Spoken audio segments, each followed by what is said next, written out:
You've done it without thinking, slid a piece of gum from its foil sleeve, folded it onto your tongue, and started chewing. It takes about 4 seconds. You didn't notice. You never do. But here is what you are actually chewing: a petroleum-derived synthetic polymer, a soft, flavored piece of plastic. The flavor lasts 2 minutes, then you chew plastic for another 20, and then you stick it somewhere. It will outlive you by centuries. This is not unusual. This is Tuesday. Chewing gum is the second most littered substance on Earth, behind only cigarette butts, and the world's cities spend hundreds of millions of dollars every year blasting it off sidewalks with pressurized steam. One little wrapper, 2 minutes of flavor, 5,000 years of human history. The answer to why we cannot stop chewing is much stranger than the packaging. This is object lore, history hiding in plain sight. Most people assume chewing gum is modern, a 20th century invention, something that arrived with bubblegum commercials and baseball diamonds. That sounds reasonable, and it is wrong by approximately 5,000 years, because humans have been chewing gum since the Stone Age, and the evidence is not just a footnote. In 2019, a research team led by geneticist Hannes Schroeder at the University of Copenhagen published findings in Nature Communications about a piece of birch pitch discovered on the Danish island of Lolland. It was 5,700 years old. It had been chewed. The DNA preserved inside identified exactly who chewed it.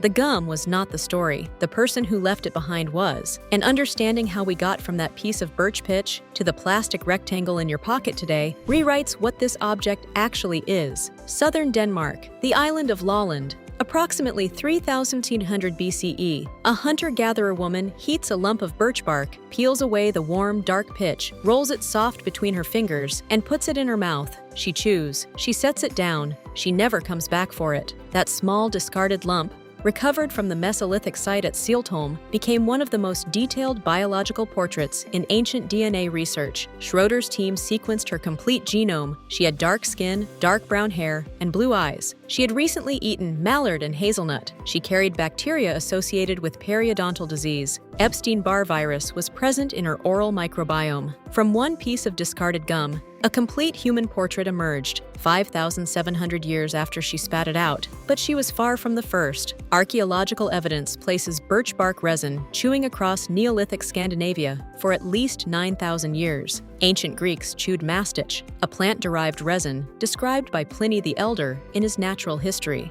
Northern Native Americans chewed spruce tree sap. European settlers adopted the habit. Middle Eastern cultures chewed mastic gum for over 1,000 years. The urge to chew something, to work the jaw against a resistant, flavorful substance, appears to be a baseline human behavior found on every inhabited continent, across every era of recorded history.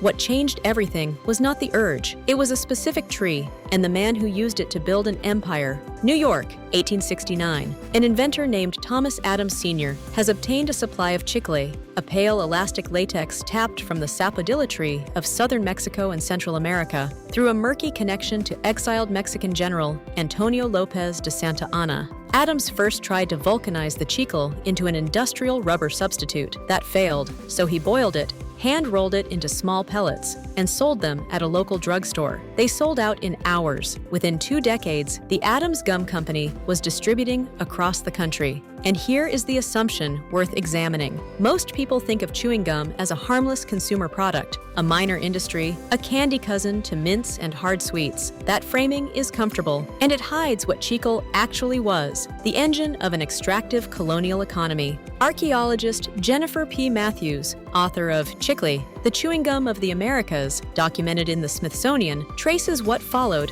as William Wrigley's advertising empire scaled the industry. By the 1920s, the average American chewed 105 sticks of gum per year. That demand moved directly into Mexico, Guatemala, and Belize, where workers called chicleros tapped sapodilla trees in remote jungle camps, under conditions controlled entirely by North American purchasing decisions. Wrigley died in 1932 as one of the richest men in America. The chicleros had no leverage when prices dropped, no alternative when orders stopped. The tree, meanwhile, was running out, and that is where everything collapsed. By the mid-1930s, unsustainable harvesting had killed at least a quarter of Mexico's sapodilla trees. Scientists projected complete forest depletion within 4 decades. The industry had consumed its own source material. What rescued the trees and ended the chicleros was chemistry. Without announcement, without public discussion, gum manufacturers replaced chicle with petroleum-derived synthetic polymers, polyisobutylene, polyvinyl acetate, synthetic rubber, the same class of materials used in inner tubes, sealants, and industrial adhesives. By 1980, the United States was no longer importing a single pound of chicle from Mexico. And here, your narrator pauses, because this deserves a moment. A substance tapped from a jungle tree for thousands of years, documented by 16th century Franciscan missionary Bernardino de Sahagún among the Aztecs, who called it cha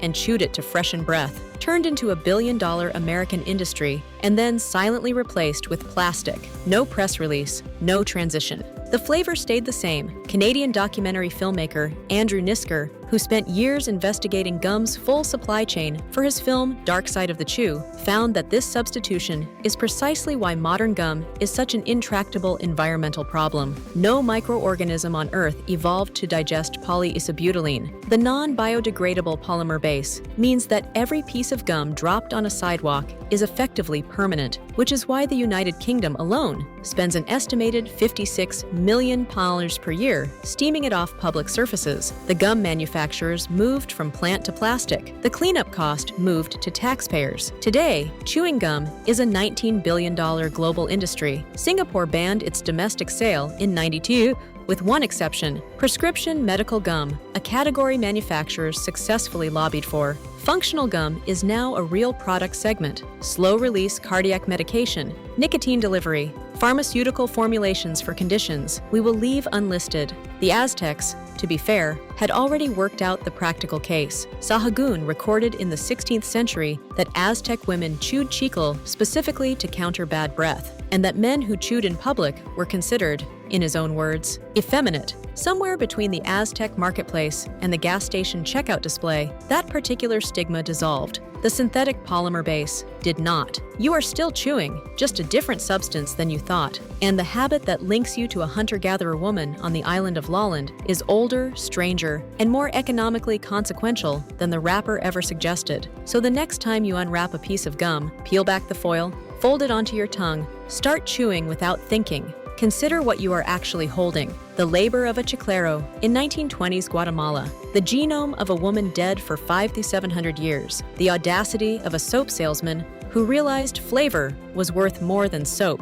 You chew, the flavor leaves, and then you just keep going anyway. You are practicing the longest unbroken human habit on Earth, made of plastic. If this kind of history is your thing, everyday objects hiding centuries of economics, empire, and ancient DNA in plain sight, hit subscribe. New video drops every week. Same question, what are we actually chewing on? This is Object Lore. The history of the world is hiding in plain sight. Until next time.